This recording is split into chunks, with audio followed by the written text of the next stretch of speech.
নমস্কার। গল্পালাপের ৭২তম পর্বে আপনাদের সকলকে জানাই স্বাগতম।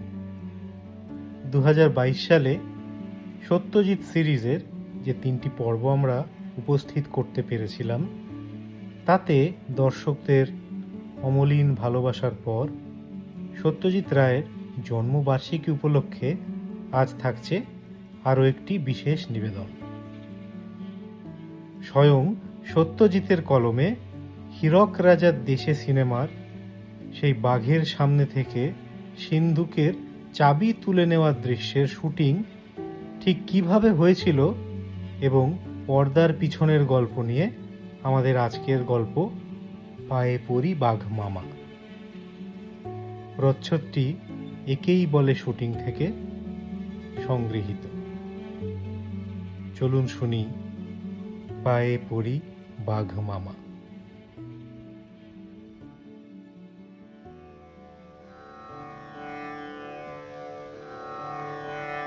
পায়ে পড়ি বাঘ মামা, করোনা করাগ মামা, তুমি যে ঘরে কে তা জানতো, তুমি যে ঘরে কে তা জানতো। হীরক রাজার রাজকোষে সিন্দুক বোঝাই হিরে। সেই হীরের বেশ কিছুটা বার করে আনতে হবে গুপি বাঘাকে, কারণ পেয়াদাদের ঘুষ দিতে হবে যে। দুষ্টু রাজাকে গদি থেকে নামানো চাই। কাজটা অনেক সোজা হয়ে যায় যদি পেয়াদাদের হাতে আনা যায়। পাঠশালার উদয়ন পণ্ডিতের ফন্দি এটা। অত্যাচারী রাজাকে শায়েস্তা করতে গুপি বাঘা উদয়নের সঙ্গে হাত মিলিয়েছে। গুপি বাঘা রাজকোষের সামনে গিয়ে হাজির হয়। সেখানে প্রহরী টহল দিচ্ছে। গুপি বাঘা গান গেয়ে তাকে বশ করে দড়ি দিয়ে হাত পা আর গামছা দিয়ে মুখ বেঁধে ট্যাক থেকে চাবি নিয়ে ঢাউস তালা খুলে রাজকোষে ঢোকে। তাদের ধারণা আর কোনো বাধা নেই। এবার সিন্দুক খুলে হিরে বার করলেই হলো। কিন্তু সিন্ধুকের 3টে তালা 3টে চাবি পাহারা দেওয়ার জন্য যে বাঘ মামা বসে আছেন রাজকোষের ভিতর, সেটা তারা জানবে কি করে? অবশ্যই বাঘকেও গান করে বশ করা যায়, কিন্তু গুপির গলা যে একেবারে শুকিয়ে কাঠ, গান বেরোবে কি করে? অনেক চেষ্টা করে শেষ পর্যন্ত গান বেরোলো। বাঘমামা বশ হলেন। পরে তার উপর দিয়ে হাত বাড়িয়ে বাঘা রিং সমেত 3টি চাবি নিয়ে সিন্দুক খুলে হিরে বার করে নিল। এই তো দৃশ্য। তোমাদের মধ্যে যারা হীরক রাজার দেশে ছবি দেখেছ, তারা এই দৃশ্য নিশ্চয়ই পর্দায় দেখেছ। এবার সেই দৃশ্য তোলা হয়েছিল কিভাবে, সেইটাই তোমাদের বলি। আজকাল অনেক হিন্দি ছবিতেই বাঘ সিংহের খেলা দেখা যায়। এই বাঘ সিংহের বেশিরভাগই আসে মাদ্রাজ থেকে। তোমরা জানো যে আজকাল সার্কাস মানেই দক্ষিণ ভারতের সার্কাস। আমরা তাই ঠিক করেছিলাম যে বাঘের এই দৃশ্যটা মাদ্রাজের কোনো এক স্টুডিওর মধ্যেই তৈরি হবে, আর বাঘকেও আমরা এনে ফেলবো এই স্টুডিওর ভিতরেই। 10 বছর আগে গুপি গাইন বাঘাবাইন ছবিতে বাঘকে নিয়ে যেতে হয়েছিল গ্রামের বাঁশ বনে। সে এক অভিজ্ঞতা। আর এবার হলো সম্পূর্ণ আর এক অভিজ্ঞতা। প্রথমে মাদ্রাজে ভাড়া পাওয়া যায় এমন বাঘের খোঁজ করার জন্য মাদ্রাজেরই বাসিন্দা এক বাঙালি ভদ্রলোককে পাঠিয়ে দেওয়া হয়েছিল। ইনার সিনেমার জগতের সঙ্গে যোগাযোগ আছে। বাঙালিরা ওখানে শুটিং করতে গেলে তাদের নানা রকমভাবে সাহায্য করেন। এমন একটা খ্যাতিও তার আছে। আসল নামটা লিখলে মুশকিল হতে পারে, তাই একে আপাতত ব বাবু বলেই বলবো। ব বাবু জিজ্ঞেস করে পাঠালেন বাঘকে নিয়ে আসলে ঘটনাটা কি। আমরা তাকে সবই জানালাম। উনি এবার অনুরোধ জানালেন যে বাঘের সামনে যে গানটি গাওয়া হবে সেই গানের একটা টেপ যেন পাঠিয়ে দেওয়া হয়। সেইটাই বেশ কয়েকদিন ধরে বাঘকে শোনানো হবে, তাতে নাকি বাঘের সুবিধে হবে। ছবি শুরু হওয়ার আগেই গানের রেকর্ড হয়ে যায়। আমরা একটা ক্যাসেটে পায়ে পড়ি বাঘ মামা গানটি রেকর্ড করে বাবুকে পাঠিয়ে দিলাম। শুটিংয়ের দিন দশেক আগে আমাদের দলের অশোক বোস চলে গেলেন মাদ্রাজের প্রসাদ স্টুডিওর ভিতর রাজকোষ তৈরি করার জন্য। কাঠের কাঠামোর উপর প্লাস্টার দিয়ে সাধারণত স্টুডিওর বাড়িঘর তৈরি হয়। দেখে বোঝার উপায় নেই যে সেটি নিরেট ইট পাথরের তৈরি নয়। কেবল আঙুল দিয়ে টোকা মারলে ঠকঠকের বদলে ঢপ ঢপ শুনলে বোঝা যায় যে সেটি একদমই ফাঁপা। যে ঘরে সিন্দুক তারই লাগোয়া একটা ঘরে থাকবে বাঘ। দুই ঘরের মাঝখানের দরজার বদলে থাকবে একটা খিলান। বাঘের মাথার উপরে দেওয়ালে একটা পেরেকে ঝোলানো থাকবে চাবির রিং। আমরা গিয়ে পৌঁছলাম শুটিংয়ের 2-3 দিন আগে। মনে ভারী উৎকণ্ঠা। ক্যাসেট শোনা বাঘের চেহারাটা কিরকম হবে সেটা আমাদের একদমই জানা নেই। বেশ তাগড়াই বাঘ না হলে দৃশ্য একেবারেই জমবে না। বাবু মুখে যাই বলুন না কেন, নিজের চোখে না দেখা অবধি মনে একদম স্বস্তি নেই। তাই পৌঁছবার পরদিনই আমরা বাবুর সঙ্গে গিয়ে হাজির হলাম বাঘের আস্তানায়। বাঘ ছাড়াও অন্যান্য অনেক জানোয়ার আছে সেখানে। একটা ছাউনির নিচে একটা ছোট্ট হাতিকে দেখলাম দাঁড়িয়ে দাঁড়িয়ে অনবরত আগুপিছু দুলছে। বাবু এক ছড়া কলা কিনে নিয়ে গিয়েছিলেন। একটার পর একটা কলা হাতির মুখে পুরে দিতে লাগলেন। বাঘ দেখতে এসে হাতি কেন? তার কারণ বাঘের ট্রেনার একটু বাইরে গেছেন, এই এলেন বলে। ট্রেনার আসার পরে একটা ঘরের মধ্যে খাঁচায় পোড়া বাঘের চেহারা দেখানো হলো আমাদের।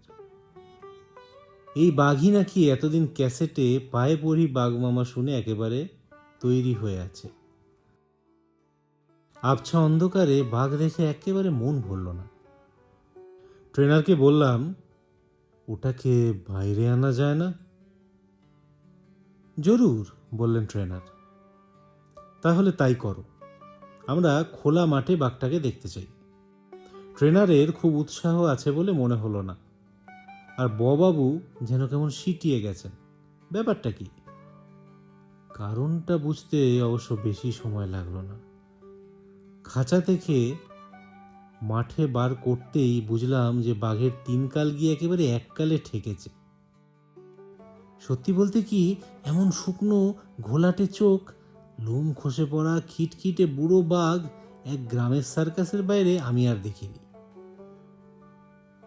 সে বাঘ মাঠে নেমেই ঘাড় বেঁকিয়ে দাঁত খিচিয়ে মুখ দিয়ে এক অদ্ভুত শব্দ বের করে তার বিরক্তি প্রকাশ করতে শুরু করেছে ইতিমধ্যে। এই বাঘ নাকি পাহারা দেবে হীরকের রাজকোষ? হতেই পারে না। বাবুর দিকে চাইতে দেখি তিনি অপরাধীর ভাব করে মুখ একেবারে আমসি করে দাঁড়িয়ে আছেন। বললাম, আপনি বলতে চান মাদ্রাজের সেরা শেখানো পড়ানো বাঘ এটাই? বাবু মাথা নেড়ে হ্যাঁ বললেন। এই সেই বাঘ, একেই গান শোনানো হয়েছে, আর এই বাঘের ট্রেনারকেই দেওয়া হয়েছে 2000 টাকা আগাম। যেখানে একটা ফিল্ম 10-15 লাখ টাকা খরচা করে তৈরি হয়, সেখানে 2000 টাকা এমন বেশি কিছু নয়। কিন্তু কথা হচ্ছে, এত তোড় জোর করে পুরো দল নিয়ে মাদ্রাজ আসা হয়েছে। স্টুডিওতে রাজকোষ তৈরি হয়ে পড়ে আছে, পরশু শুটিং, অথচ মনের মতো বাঘ পাওয়া গেল না। এখন হবে কি? আমার মনে খটকা লাগছিল, কারণ হিন্দি ফিল্মে দুর্দান্ত সব বাঘ সিংহ দেখেছি, আর আমি জানি তারা এসেছে মাদ্রাজ থেকেই। সেই বাঘ সিংহ গেল কোথায়? বাবুকে প্রশ্ন করে কোনো জবাব পাওয়া গেল না। তিনি কেবল বিড়বিড় করে বলতে লাগলেন, এটাই বেস্ট, এটাই বেস্ট। ঘোর দুশ্চিন্তা নিয়ে হোটেলে ফিরলাম। বাবুকে মিঠে কড়া ভাষায় জানিয়ে দিলাম যে, মশাই বিকেলের মধ্যে বাঘের সন্ধান চাই, না হলে তুল কালাম কাণ্ড হবে। বিকেলে যখন স্টুডিওতে গেলাম তখন দুশ্চিন্তা আরও বেড়ে গেছে। এবার যাকে বলে একেবারে প্যানিক। বুঝলাম যে সব ভেস্তে যেতে চলেছে। আমার দৃশ্য হয় ছবি থেকে বাদ পড়ে যাবে, আর না হয় যেটা আরও খারাপ, ওই ঘেউ বাঘকে নিয়েই কোনো রকমে তুলতে হবে দৃশ্যটা। স্টুডিওতে পৌঁছানোর কিছুক্ষণের মধ্যেই ববাবু ব্যস্তভাবে এসে হাজির। কি ব্যাপার? না, কাছাকাছির মধ্যে এক ট্রেনারের সন্ধান পাওয়া গেছে যার কাছে খুব ভালো বাঘ আছে। কালকে শুটিংয়ের জন্য নাকি সে বাঘ পাওয়া যাবে। বেরোলাম গাড়িতে করে। ববাবু নির্দেশ দিচ্ছেন, মিনিট খানেক চলার পরই এসে গেছি। বাইরে থেকে একেবারে বোঝবার জো নেই। রাস্তার পাশেই একটা টিনের ছাউনি দেওয়া খোলা জায়গা, তার পিছনেই ট্রেনারের বাড়ি। বাড়ি পর্যন্ত অবশ্য যেতে হলো না। গাড়ি থেকে নেমে কয়েক পা যেতেই বেশ কয়েকটা খাঁচা চোখে পড়ল। তারপর ঘেঁষাঘেঁষি 3টে খাঁচায়, একটায় আরেকটি চিতা, একটায় সিংহ এবং আরেকটায় বাঘ। বাঘ দেখে একেবারে চোখ জুড়িয়ে গেল, ধরে প্রাণ এলো। এই ঘুপচি পরিবেশে এমন এক রাজকীয় জানোয়ার, ঠিক যেমনটি চেয়েছিলাম তেমনটি, এ ভাবা যায় না। ট্রেনারটিও দেখবার মতো। নাম টাইগার গোবিন্দরাজন। এখানে যত বাঘের যোগানদার আছে সকলেই তাদের নামের আগে টাইগার জুড়ে দেয়। ইনি আসলে রাজস্থানের লোক, তবে বহুদিন মাদ্রাজের প্রবাসী এবং নামটাও বদলে মাদ্রাজি করে নিয়েছেন। এককালে সার্কাসের সঙ্গে যুক্ত ছিলেন, এখন ফিল্মে জানোয়ার সাপ্লাইয়ের ব্যবসা করেন। ভদ্রলোক নিজেই বললেন সে নাকি 5টি বিয়ে করেছেন। এখন যে মহিলাটির সঙ্গে রয়েছেন তিনি নাকি তার 5 নম্বর স্ত্রী। দুজনেই জানোয়ার ট্রেন করেন। আমার বাঘকে দিয়ে কি কাজ করাতে চান জিজ্ঞেস করলেন টাইগার গোবিন্দরাজন। বললাম খুবই সহজ ব্যাপার। একজন গান গাইবে, বাঘ একটা ঘরের কোণায় চুপ করে বসে সে গান শুনবে। গোবিন্দরাজন বিরসভাবে মাথা নাড়লেন। যে লোক জেট প্লেন চালায় তাকে যদি বলা হয় তুমি গরুর গাড়ি চালাও, সে কি পারবে? আমার বাঘ লড়াকু বাঘ, বোম্বাইয়ের বড় বড় স্টারের সঙ্গে লড়েছে। সে চুপচাপ বসে থাকে কি করে? মহা মুশকিল। বললাম তুমি বাঘকে নিয়ে স্টুডিও এসো, তারপর দেখা যাক কি করা যায়। আমাদের কথা শুনে বোধহয় ভদ্রলোকের একটু অনুশোচনা হয়েছে। বললেন ঠিক আছে, এর জন্য আমার ট্রেনিংয়ের কোনো প্রয়োজন হবে না, যা করবার আমার স্ত্রীই করবেন। গুপি গাইনে যে বাঘের দৃশ্য তুলেছিলাম তাতে গুপি বাঘার বা আমাদের বাঘের কাছে যাওয়ার কোনো দরকার হয়নি। বাঘ ছিল অন্তত 20-30 হাত দূরে বাঁশবনের মধ্যে। বাঘের গলার বকলেসের সঙ্গে বাঁধা ছিল মজবুত তার, আর সে তারের অপর প্রান্ত ছিল ট্রেনারের হাতে। এবারে দৃশ্যে তারের ব্যবহার অচল, কারণ ক্যামেরা থাকবে বাঘের খুব কাছে। ছবিতে তার বোঝা গেলে খুব বিশ্রী ব্যাপার হবে। তাছাড়া এখানে বাঘাকে একেবারে বাঘের গা ঘেঁষে দাঁড়িয়ে দেওয়াল থেকে সিন্ধুকের চাবি নিতে হবে। সিনেমার বাঘ ব্যবহারের যা রীতি, সেই অনুযায়ী বাঘকে শুটিংয়ের আগে আফিম জাতীয় কিছু খাইয়ে খানিকটা নিস্তেজ করে নিতে হয়। আমরাও সেটা করব বলে ঠিক করেছিলাম। যদি ট্রেনারের উপর সম্পূর্ণ ভরসা রাখা সম্ভব হতো তাহলে হয়তো এটা না করলেও চলতো, কিন্তু গোবিন্দরাজনের হাবভাব কিন্তু ঠিক ভরসা উদ্রেক করার মতো নয়। এখানে বলে রাখি, বাঘের নেশা যে কখন কেটে যাবে সেটা বোঝা বড় মুশকিল। শুটিং করতে করতে এটা আমরা বুঝেছিলাম। শুটিংয়ের দিন সকলেই স্টুডিওতে 9টায় হাজির। বাঘকে বলা হয়েছিল 10টায় আসতে। গাড়ির উপরে একেবারে স্পেশাল খাঁচায় বাঘমশাই হাজির হয়ে গেলেন ঠিক টাইম মাফিক। খাঁচার তলায় চাকা লাগানো। বাঘ শুদ্ধু খাঁচাকে গাড়ি থেকে নামিয়ে ঠেলে নিয়ে গিয়ে হাজির করা হলো একেবারে রাজকোষের দরজার সামনে। তারপর বাঘমশাই খাঁচা থেকে বেরিয়ে তাঁর যে ঘরে থাকার কথা সেই ঘরে গিয়েই হাজির হলেন। সঙ্গে ট্রেনার গিন্নি আর একটি তরুণ বয়সের লোক। দেখে মনে হলো লোকটি বাঘের সঙ্গে মিশতে একেবারে অভ্যস্ত। গোবিন্দরাজন নিজে প্রায় 20 হাত দূরে একটা 10 ফুট উঁচু তড়পার উপরে চড়ে বসেছেন সেইখান থেকে খেলা দেখবেন বলে। আমাদের দলের লোকেদের সকলেরই মনের অবস্থা আলাদা করে বর্ণনা করা মুশকিল। সকলেই বাইরে একটা ডোন্ট কেয়ার ভাব রাখতে হয়েছে, যেন বাঘকে নিয়ে শুটিং হচ্ছে সে আর এমন কি। কিন্তু আমি নিজে বলতে পারি যে ভয় না পেলেও এত কাছে একটা খোলা বাঘ থাকলে নারীর গতি আপনা আপনিই দ্রুত হয়ে যায়। বাঘার ভূমিকায় যিনি অভিনয় করছেন সেই রবি ঘোষের জীবনে আজ একটা মার কামারা দিন। অভিনয়ের সঙ্গে তার সাহসেরও পরীক্ষা হতে চলেছে আজকে। তাকে আজ বাঘের সবচেয়ে বেশি কাছে যেতে হবে। যে বাঘকে এক জায়গায় চুপ করে বসিয়ে রাখা যে কি দুরূহ ব্যাপার সেটা সেদিন বুঝেছিলাম। প্রথমে বাঘের একার শটগুলো নেওয়ার ব্যবস্থা হলো। ক্যামেরা বাঘের থেকে 10 হাত দূরে দাঁড় করিয়ে তাতে চোখ লাগিয়ে অপেক্ষা করছি। যেই বাঘ ছটফটানি বন্ধ করে আমাদের দিকে চাইছে অমনি ক্যামেরা চালিয়ে দেওয়া হচ্ছে। যতক্ষণ বাঘ অনড় ততক্ষণ ছবি উঠছে। এই টুকরো টুকরো শট থেকে আবার সবথেকে ভালো অংশগুলো কেটে গানের ফাঁকে ফাঁকে জুড়ে দিলে পর্দায় মনে হবে বাঘমামা তন্ময় হয়ে গান শুনছেন। ঘণ্টাখানেক কাজের পর একটা জিনিস লক্ষ্য করলাম, সেটা আগে কখনো দেখিনি। মাদ্রাজের গরম আবহাওয়া আর স্টুডিওর আলোর উত্তাপ মিলে রাজকোষের ভিতরটা প্রচণ্ড গরম। আমরা সকলেই ঘামছিলাম। এখন দেখলাম বাঘেরও সর্বাঙ্গে লোমের উপর বিন্দু বিন্দু ঘাম দেখা দিয়েছে। বাঘ বা অন্য কোনো জানোয়ার যে এভাবে ঘামতে পারে সেটা আমার জানা ছিল না। গোবিন্দরাজন এবার তরপা থেকে নেমে এসে বললেন, ওকে একটু হাওয়া খাইয়ে আনা দরকার, আপনারা কিছুক্ষণের জন্য কাজ বন্ধ করুন। রাজকোষের দরজার মুখে খাঁচা গাড়ি রাখাই ছিল। বাঘ মামা গাড়ি চড়ে স্টুডিওর বাইরে বেরিয়ে গেলেন মিনিট 15 হাওয়া খাওয়ার জন্য। ইতিমধ্যে আমরা পরের শটের তোড়জোড় শুরু করলাম। গোলমেলে শটগুলো আগে থেকে নেব বলে বাঘাকে বললাম, এবার তুমি তৈরি হও।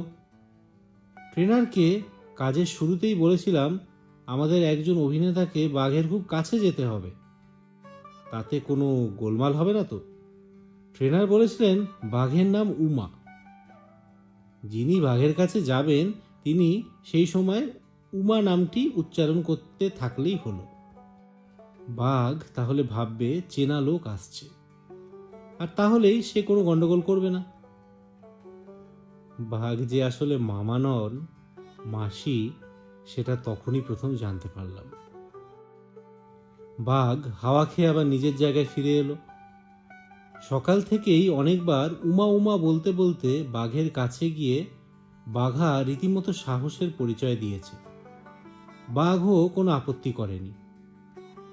ট্রেনারের ধারণা বাঘাকে বাঘের খুব পছন্দ হয়েছে, সেটা অবশ্যই সকলের পক্ষেই ভালো। শটের আগে বাঘা আর বাচ্চারে বাঘের নাম ডাকতে ডাকতে তার দিকে এগিয়ে গেল।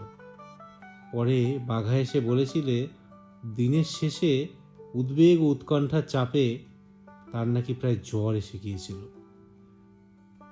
যদিও শুটিংয়ের সময় সে একেবারেই সেটি বুঝতে দেয়নি। দৃশ্যটা যাতে আরও জমে যায় তাই বাঘাকে নিয়ে শুধু বাঘের উপর থেকে চাবি নিতে দেখানো হয়নি। কাজটা করতে গিয়ে তাকে টাল হারিয়ে দেওয়ালের উপর হুমড়ি খেয়ে পড়তে দেখানো হয়েছিল। তার শরীরটা বাঘের উপর দিয়ে ধনুকের মতো বাঁকা, তার হাত যেন দেওয়ালে আটকে গেছে। সে চেষ্টা করেও নিজেকে সোজা করে পিছিয়ে আসতে পারছে না। এই অবস্থা থেকে উদ্ধার করার জন্য গুপিকে গান গাইতে গাইতে এগিয়ে গিয়ে বাঘার কোমর ধরে তাকে টেনে তুলতে দেখানো হয়েছিল। এই দৃশ্যে ট্রেনার গিন্নির ধমকানি আর অন্য ছেলেটির আপ্রাণ চেষ্টার ফলে বাঘ মোটামুটি ভদ্র ব্যবহারই করেছিল। গোলমালটা শুরু হলো টিফিনের পর থেকে।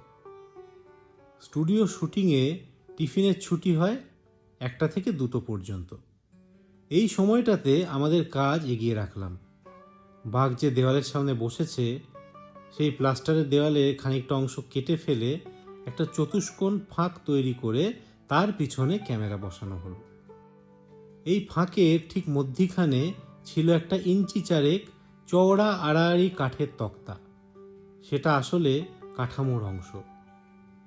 এই তক্তার ঠিক উপরের ফাঁকটায় ক্যামেরার লেন্স এমনভাবে বসানো হয়েছে যাতে শটটা নিলে দেখা যাবে বাঘ বসেছে ক্যামেরার ঠিক সামনে।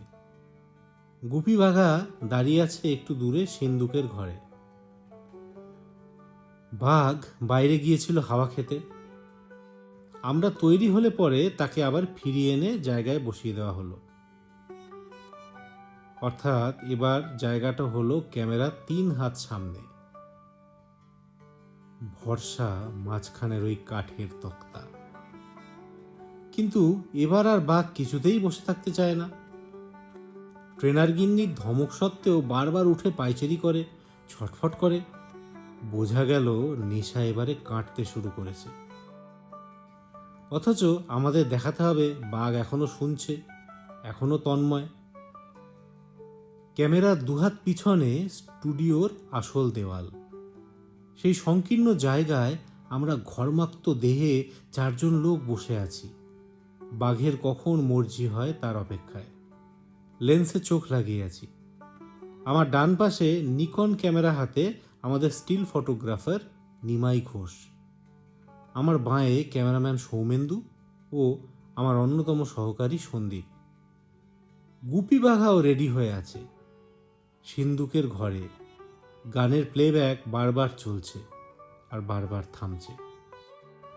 1 ঘন্টা ধস্তাধস্তির পর কি কারণে বাঘমামা কিছুক্ষণের জন্য শান্ত হলেন। যেদিকে চাওয়ার দরকার ঠিক সেই দিকেই চাইলেন, আর আমাদের শটও হয়ে গেল। কিন্তু শট হবার পর মুহূর্তেই যেটা ঘটলো সেটা ভাবলে এখনও ঘাম ছুটে যায়। বাঘ এতক্ষণ ক্যামেরার সম্বন্ধে উদাসীন ছিল। হঠাৎ কেন জানি এক ঝটকায় ক্যামেরার দিকে ফিরে তার ডান পাটা তুলে একেবারে মরিয়া হয়ে থাবা মারল সেই কাঠের তক্তাটার উপর। সে চাপড় আর 6 ইঞ্চি ডান দিকে পড়লেই আমাদের ক্যামেরার লেন্স একেবারে ভেঙে চুরমার হয়ে যেত। দিনের শেষে প্যাকআপ বলার পর ট্রেনার তাঁর বাঘকে খাঁচায় পুরে নিয়ে গেলেন। নেওয়া মাত্র শুরু হলো বাঘের একেবারে গগনভেদী হুঙ্কার। একটানা 5 মিনিট ধরে হুঙ্কার দিয়ে তাঁর উপর আমাদের সারাদিনের জুলুমের ঘোর প্রতিবাদ জানিয়ে তবে বাঘমামা ক্ষান্ত হলেন।